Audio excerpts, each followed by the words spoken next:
Welcome to the channel. In today's video, we are going to show you how to automatically remove permissions in the Vivaldi browser on your phone. This feature is very useful to maintain your privacy and prevent websites. First, open the Vivaldi browser on your phone. Next, tap on the Vivaldi icon at the top right.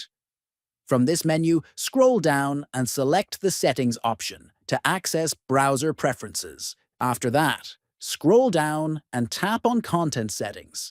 Next, click on Site Settings to manage permissions for websites.